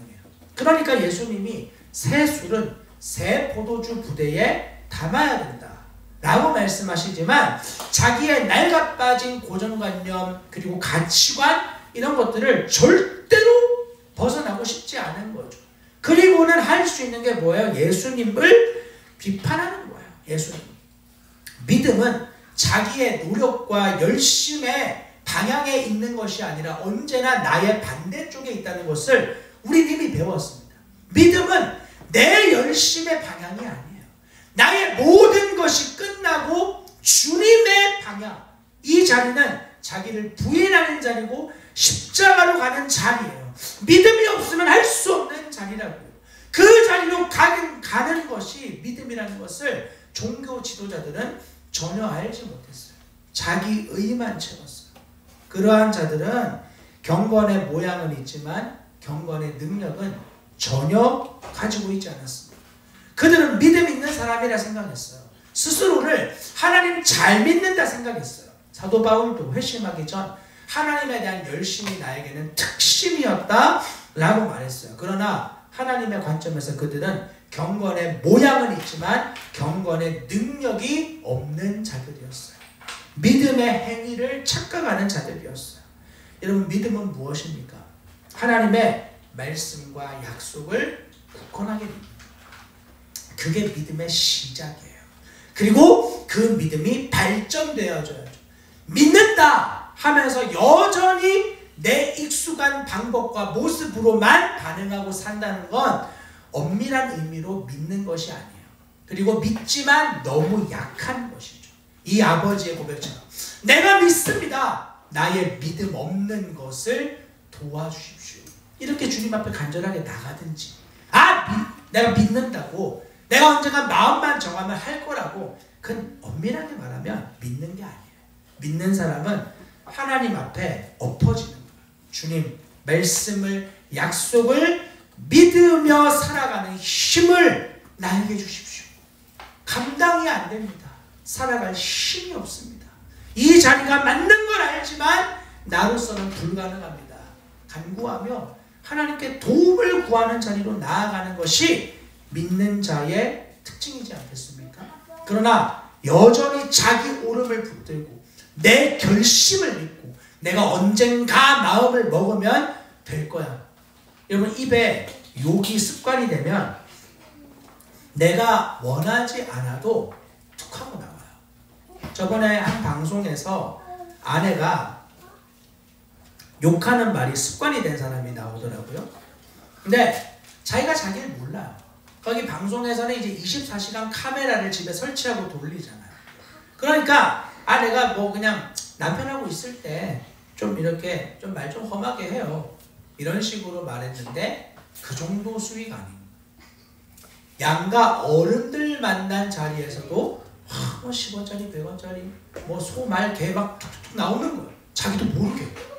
근데 더 놀라운 사실은 자기가 그렇게 말해놓고도 감지를 전혀 못해. 이게 뭐예요? 습관이 돼버린 거죠. 습관이 돼서 내가 지금 잘못된 행동을 하는데 감지조차 안 되는 상태에 머물고 있는 거예요. 여러분, 내가 정말 믿음으로 살기를 원한다. 그러면 그 믿음을 주님께 달라고 구해야 돼요. 나의 악독한 습관과 태도와 행동을 내버려 둔 채 언젠가 마음만 먹으면 안 먹어져요. 이미 내 마음은, 내 정서는 죄로, 편안함, 안락함, 익숙함으로 이미 기울여져 있는 상태예요. 그걸로는 안 돼요. 그렇게는 안 되는 거예요. 철저하게 주님의 은혜를 구하며 하나님, 나의 의로 살지 않고 믿음으로 살게 해달라고. 내 오름 붙들지 않고 내가 지금 이렇게 죄로 반응하는 게 저 사람 때문이야, 이 사람 때문이야, 이것 때문이야, 저것 때문이야 핑계대지 않고 믿음으로 하게 해달라고 주님께 구하는 우리 모두가 되어줘야 될 줄 믿습니다. 여러분, 그리고 세 번째는 주님의 책망하신 사람들, 대중과 무리들이에요. 대중과 무리들. 이들은 거대한 사람들이었어요. 아주 많은 사람들이 있었어요. 그러나 그 사람들은 단지 대세를 따라다닐 뿐이었어요. 대세만 쫓아다녀요. 대세만. 그들은요, 사람 진짜가 뭐냐 관심 없어요. 그냥 단지 나한테 뭐가 이득이냐. 지금도 연예인들 TV에 나오는 사람들이 이렇게 높아졌다가 이렇게 추락하는 그 엄청난 번지 점프를 눈으로 보고 있습니다. 여러분, 그 사람들 얼마 전에 다 박수 치면서 갈채하던 사람들이에요. 아십니까? 속지 마십시오. 그런 저 같은 경우는 인터넷 댓글 안 쓰거든요. 안 쓰는 사람은 높아져도 안 쓰고 낮아져도 안 써요. 어차피 안 쓰니까. 누가 그렇게 열심히 댓글 달고 칭찬하고 욕하는 줄 아십니까? 맨날 하는 사람들이 칭찬할 땐 칭찬하고 욕할 때 같이 욕하고 대세를 따라가는 거죠. 분위기를 따라가는 거예요. 줏대도 없고 자존심도 없이 그냥 분위기 따라 이것저것 마치 물거품과 같은 인생입니다. 여러분 거기에 마음 빼앗기면 끝장나는 거예요. 우리의 믿음의 터가 대세에 만약에 있다 큰일 나는 거예요. 대세는 절대로 주님을 따르지 않아요. 대세가 주님을 따랐던 시대는 역사상 단 한 번도 없었어요. 모든 세대가 하나님을 따르는 그때는 어쩌면 종말 직전이거나 주님이 다시 오시는데 이 세상에서는 볼 수 없는 사건일 거예요. 여러분 그러므로 그 시대 속에 살든 살지 않고 대세를 따르려고 애쓰지 마십시오. 대세의 분위기에 동조되려고 애쓰지 마십시오. 주님을 따라가기를 힘써야 합니다. 주님을 주목하기를 힘써야 하는 것입니다. 그리고 마지막으로 주님이 책망한 사람들은 제자들이었어요. 제자들은 산 위에 있는 제자들도 주님으로부터 책망을 받고 산 밑에 있는 제자들도 영적 불신앙으로 인해서 책망을 받아요. 여러분 이들은 믿음을 잃어버린 자예요. 변화산의 영광을 본 자들도 믿음이 너무 얕거나 없어요. 그래서 주님이 가자고 한 자리는 다 안 갈라 그러잖아요. 십자가의 자리는 다 안 갈라 그러잖아요. 믿음이 없거나 약한 거죠. 주님이 없는 제자들은 산 밑에서 귀신을 쫓아내지 못해요. 믿음이 없는 거야. 기도를 하지 않았다는 건 믿음을 잃어버린 거예요. 주님이 그들에게 대단한 엄청난 믿음을 요구하셨는가? 성경 그렇게 말하지 않습니다. 그들에게 겨자씨만한 믿음만 있어도 충분하다라고 말해요. 겨자씨만한 믿음. 겨자씨는 아주 작아요. 민들레씨보다 훨씬 작아요. 아주 작은 씨. 그런데 이 믿음을 가지고 이 뽕나무더러 바다로 옮겨져라. 그러면 옮기워질 것이다. 여러분 여기 동네 산에 가서 나무 하나 잡아가지고 뿌리채 뽑으려고 해보세요. 안 됩니다. 불가능한 일입니다. 그런데 믿음이 있으면 된다는 거예요. 믿음이 있으면. 여러분 믿음은요 내가 발휘되는 게 아닙니다. 내가 이제부터 말씀 믿어야지 해서 갑자기 말씀 다 믿어지는 거 아닙니다. 그래서 어떤 이들이 내가 젊을 땐 내 마음대로 살다가 죽기 전에 예수 믿으면 되지. 아니 젊을 때도 안 믿어지던 예수가 갑자기 나이 든다고 믿어집니까? 젊을 때도 안 풀리던 수학이 나이 들면 갑자기 수학이 막 풀립니까? 안 되는 거예요. 어릴 때부터 우리의 신앙을 정말 하나님 앞에 다듬지 않으면 나이가 들었을 땐 또 나이가 든 공격이 와요. 그렇게 쉽게 되어지는 게 아닌 그런 말하는 사람들은 믿음이 내게서 나온다고 생각하는 거예요. 아닙니다. 믿음은 주님이 주셔야 돼요. 히브리서 12장 2절에 나온 것처럼 믿음의 주요 온전케 하시는 예수를 바라보자. 예수 그리스도 그분을 주목하고 바라볼 때 우리 마음 안에 주님이 믿음을 주입하시는 거예요. 그러나 사람들은 제자들은 예수님을 의지하지 않았어요. 기도를 하지 않았어요. 어쩌면 그들은 귀신을 내쫓는 주문과 같은 기도를 했을지도 모릅니다. 그러나 그것은 주님이 요구하시는 기도가 아니었어요. 그들은 어느 순간 주문과 같이 귀신을 내쫓았고 그리고 이것이 자기의 능력으로 되는 거라 착각했을 거예요. 주문과 같이 내가 설교가 잘 써지고 내가 수업 준비가 잘 되고 내가 맡은 어떤 역할이 잘 되고 그럴 때 어느 순간 기도 안 해도 되네. 저희가 학교를 처음 시작할 때 주님 앞에 모든 부분에 간절히 기도했던 시간들이 생각이 났어요. 왜? 해본 게 아무것도 없으니까 기도 외에는 뭐든지 다 불가능한 거예요. 뭐든지. 그래서 주님 앞에 간곡히 구했던 생각이 나요. 지금도 하나님 앞에 그 마음의 중심이 여전해야 되거든요. 근데 제 마음속에 여전하지가 않아요. 될 때는 기도 안 해요. 기자재가 안 된다. 하나님 앞에 기도했던 때가 있었어요. 안 돼? 안 되면 하나 사지 뭐. 무엇입니까? 하나님 앞에 주님을 구하는 마음이 멀어지는 거예요. 내가 뭔가 되기 시작하면 내 능력으로 이렇게 쉽게 바꾸어 생각을 하는 거예요. 그러므로 여러분 마태복음 7장 21절에 나더러 주여 주여 하는 자마다 다 천국에 들어가는 거 아니다. 할 때 이 사람들이 선지자 노릇도 하고 귀신도 쫓고 많은 권능을 행했는데 왜 그러십니까? 제가 예수의 이름으로 다 한 겁니다 라고 말했지만 주님은 뭐라 그래요? 나는 너희를 도무지 알지 못해. 이렇게 말씀하시지 않습니까? 이 말은 예수님과 그들이 관계가 없었다는 거예요. 야, 난 널 몰라. 야, 너 왜 나 모르는데 내 이름 사칭하고 다니는 거야? 마치 우리나라에서 대통령, 내가 윤석열 대통령 엄청 잘한다고. 나하고 얼마나 가까운 줄 아냐고. 그러면서 어디 가서 밥 얻어먹고 컴퓨터로 사진 합성해가지고 윤석열 대통령이랑 이렇게 찍은 사진 보여주면서 우리 큰아버지라고 막 이렇게까지 말이 번져가지고 밥 얻어먹고 피자 얻어먹고 잠자리 얻어자고 이렇게 다 했다가 나중에 대통령 앞에 서가지고 당신 나 알아요? 아니 우리 아는 사이였나? 이렇게 말하면 무슨 쪽팔림을 당하려고 그러는. 예수님도 마찬가지. 야, 너 나 알아 진짜? 아니 제가 뭐 복음학교를 했고요. 뭐 집회를 인도를 했고요. 제가 전하면 귀신이 떠나갔고요. 아니 그런 거 말고 너 나 알아 진짜? 너 나 알아? 나 아는데 그래? 이렇게 말씀하실 때 어떤 부끄러움을 당해서는 안 되는 거잖아요. 여러분 우리에게 중요한 건 능력이 나타나냐?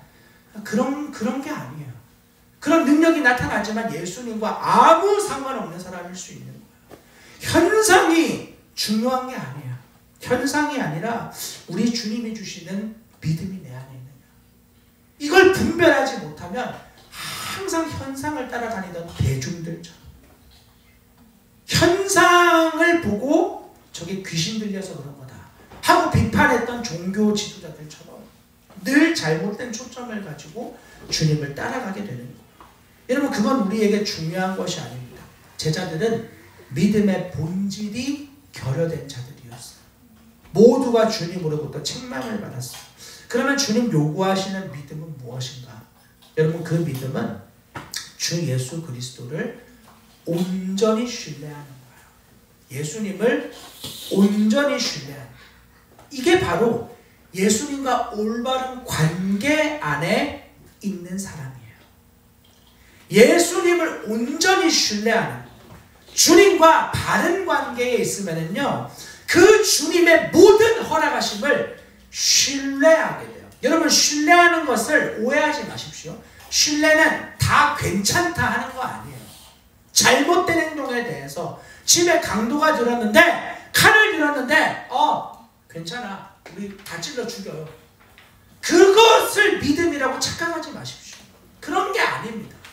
하나님이 내게 주신 가정을 잘 지키는 초점과 태도, 그 우선순위가 우리 안에 명확하지 않으면 맨날 헷갈리는 거예요. 신앙생활하면서 맨날 헷갈리는 거예요. 주님과 올바른 관계 안에 있지 않기 때문에 생기는 현상입니다. 예수님과 함께 있는 일이 더 가까워지면 명료해져요. 아니 생각해 보세요. 내 배우자의 마음을 누가 제일 잘 압니까? 내가 제일 잘 알아야 되는 거예요. 근데 외관 바깥 사람이, 다른 사람이 내 남편의 마음을 더 잘 알아? 아니 저 사람이 내 아내의 마음을 더 잘 알아? 그럼 이상한 거예요. 문제가 있는 거죠. 내 안에 계신 예수님의 마음을 내가 잘 모른다? 위기의 상황인 거예요. 주님과 관계가 올바르게 있다. 그러면 어떻게 돼야 돼요? 주님이 허락하신 상황에서의 올바른 순종으로 나가게 되는 거예요. 올바른 순종. 여러분 뭐가 믿음일까? 사실 고민할 필요가 없어요. 내게 허락하신 이 허락된 권위와 질서 안에서 내가 먼저 믿음으로 반응하기를 먼저 훈련해야 돼요. 다른 믿음을 찾아 헤맬 필요가 없어요.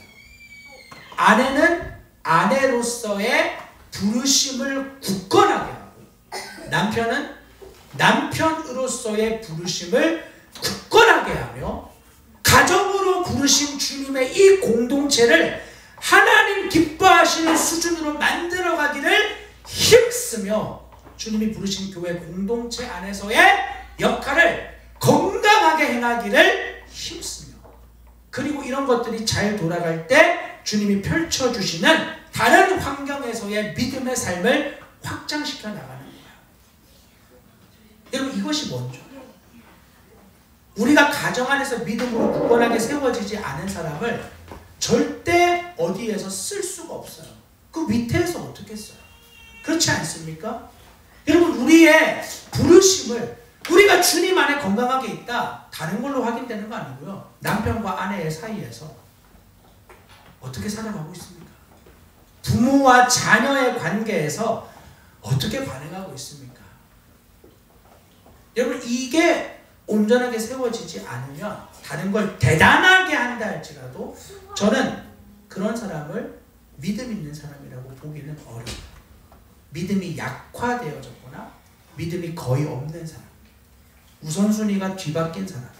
여러분, 주님 안에 내가 정말 거하고 있다, 이 질서가 세워져요. 여기에 눈을 뜨게 되고 이 초점을 맞추게 되고 이 초점을 가지고 모든 것을 해석해 나가요. 제가 아는 분들 중에는 정말 주님을 향한 열심히 불타오르는 사람들이 더러 있어요. 참 축복받은 삶이죠. 그러나 그런 뜨거운 열심이 때로는 너무나 잘못 과잉돼서 그 열심이 쏟아져야 될 대상들에게는 쏟아지지 않아도 될 상황에서는 쏟아지는 삶으로 헷갈리게 살아가는 사람들이 정말 많아요. 주님을 향한 뜨거운 열심이 문제가 있는 거 아닙니다. 그 순수한 마음은 너무나 동의가 돼요. 그러나 질서와 우선순위를 잃어버린 열심은 너무나 위험한 거예요. 너무나 위험할 수밖에 없어요. 우리의 부르심은 고민하지 마십시오. 저와 여러분들은 남편으로서의 부르심, 아내로서의 부르심, 아빠로서의 부르심, 엄마로서의 부르심, 때론 자녀로서의 부르심, 그리고 이 교회 공동체 인원으로서의 부르심. 여러분, 이것만 감당하기에도 보통 일이 아닌데 주님이 학교라는 부르심으로 우리 교회를 또 우리를 불러주신 사람들도 있어요. 보통 일 아니에요. 어마어마하게 부담스럽고 힘든 일. 다른 무엇을 할 생각조차 할 수가 없어요. 그러나 언제 그런 생각이 납니까? 여기에서 도망치고 싶을 때. 언제 다른 쪽에 자꾸 눈이 돌아갑니까? 여기에서의 삶이 너무 치열할 때. 맞아요.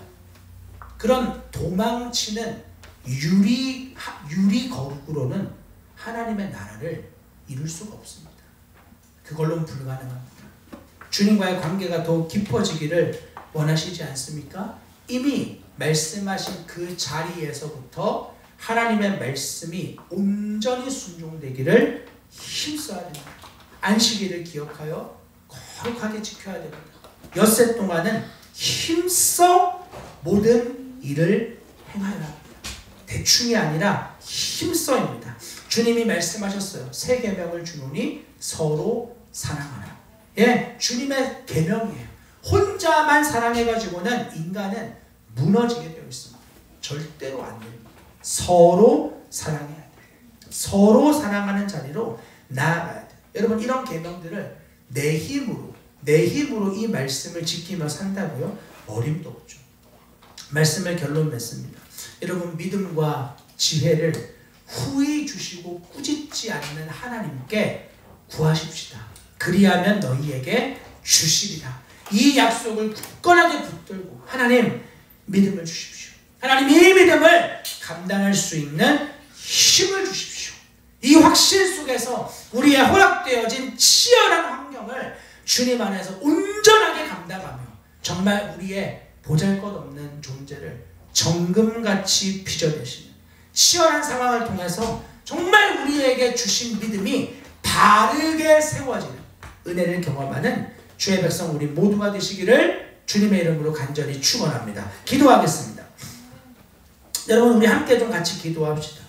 여러분, 주님이 우리를 향해 정말 내 믿음이 크도다 이렇게 칭찬하실까요? 아니면 믿음이 없는 세대요 하고 탄식하실까요?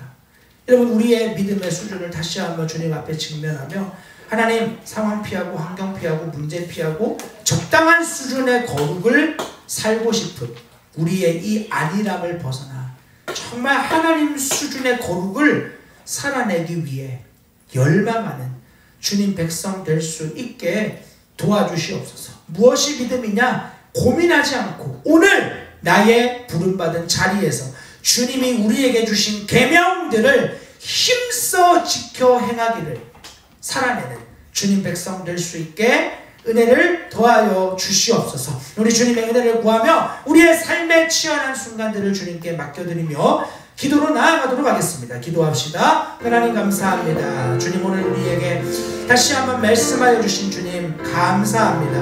하나님, 얼마나 우리가 믿음이 없을 때가 많은지, 주님과 너무나 친하지 않은, 하나님, 그러면서 마치 내가 주님을 다 아는 것처럼 착각하며 신앙생활을 하고 있는 나의 모습을 볼 때가 너무나 많이 있습니다. 오 주님, 얼마나 하나님 정말 허락되어진 상황과 환경 속에서 사람을 바라보며 사람을 믿음의 대상으로 여길 때가 많이 있는지, 하나님을 신뢰하지 못하니 사람이 나의 기대에 부응해야겠고 사람이 나의 믿음의 대상이 되어야 되겠고 이 사람이 내가 원하는 이런 모습을 갖춰줘야만 될 것 같은 하나님이란 속임에 빠질 때가 있습니다. 오직 우리를 부르신 주님을 믿고 신뢰하는 믿음을 더하여 주시기를 간절히 기도합니다. 오 하나님, 또한 하나님께서 우리에게 자기의 의와 노력과 열심을 끊고 하나님 온전한 믿음의 자리로 나아가라고 말씀하시는데, 하나님의 약속을 믿는 믿음 더하여 주시고 하나님, 이 걸음 걸어가며 대중들과 무리들의 소리와 그 이야기에 귀를 기울이지 않고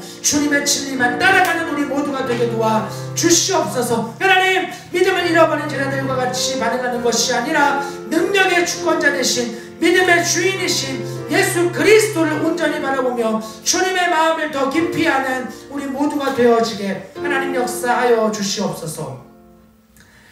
하나님, 주님과 올바른 관계 안에 있는 것, 정말 주님을 신뢰하지 않으면, 주님을 믿지 않으면 하나님, 이 상황에서 불평과 불만이 얼마나 주님과의 관계에서 내가 멀어진 태도인지를 다시 한번 보게 되어집니다.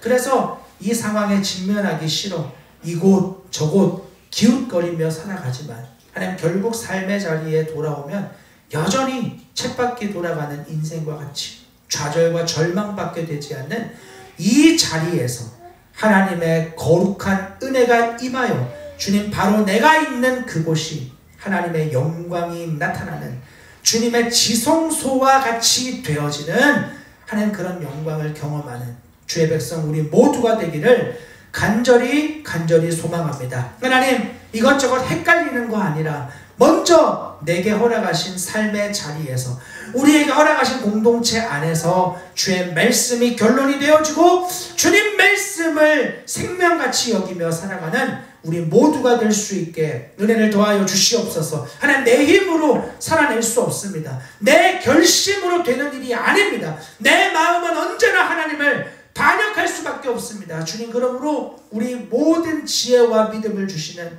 주님께 간구하며 이 상황 속에서 치열한 상황을 통해 우리의 믿음이 더욱 바르게 성장되고 자라나는 은혜를 경험하는 주님 백성 우리 모두 될 수 있게 은혜를 베풀어 주시옵소서. 하나님, 올바른 믿음을 우리에게 주실 뿐만 아니라 이 상황을, 환경을 능히 감당할 수 있는 힘과 능력도 주시는 주님을 맛보는 기회의 시간이 되게 역사하여 주옵소서. 그런 놀라운 일들을 반드시 이루어내실 주님을 기대하고 신뢰하며 이 모든 말씀 우리 주 예수 그리스도의 이름으로 감사하며 기도합니다. 아멘. 우리 다 함께 자리에 일어나서 찬송 630장을 부르며 우리의 마음을 하나님 앞에 결단하도록 하겠습니다.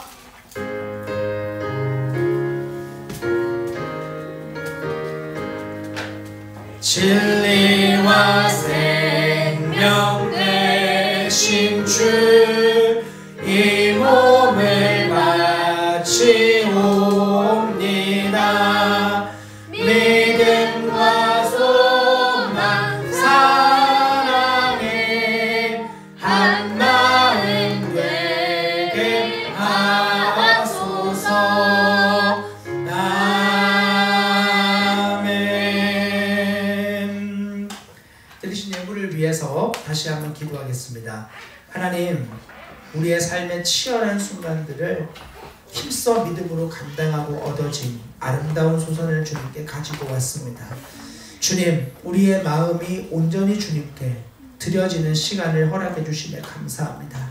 모든 것이 주께로부터 왔으니 모든 것이 주께로 돌려드려짐이 마땅하다 말씀하신 하나님의 그 놀라운 은혜를 기억하며 주님, 내게 주신 것, 내게 주신 시간, 내게 주신 일, 내게 주신 관계, 내게 주신 모든 것들을 사용하여 하나님의 아름다운 열매를 빚어내는 주의 백성 우리 모두가 되어질 수 있게 은혜를 베풀어 주시고, 내가 살아가는 발 딛는 모든 자리가 하나님 영광 드러나고 나타나는 은혜의 자리라는 것을 기억하며 우리의 삶의 자리에서 주님을 더 드러내기를 소망하는 주님 수준으로 성장된 그리스도인 우리 모두 되게 역사하여 주시옵소서. 또한 이 물질을 받아 공급하고 살아가는 많은 곳을 기억하여 주시고, 하나님, 우리의 존재와 생명을 바꾼 복음의 은혜와 영광이 그들에게도 흘러들어가 그들의 생명이 살아나고 그들의 존재가 바뀌어지는 그런 놀라운 일들이 있을 수 있도록 역사하여 주시옵소서. 그런 놀라운 일들을 지금도 쉬지 않고 일하시는 주님만 더욱 기대하는 우리의 삶이 되게 도와주시옵소서.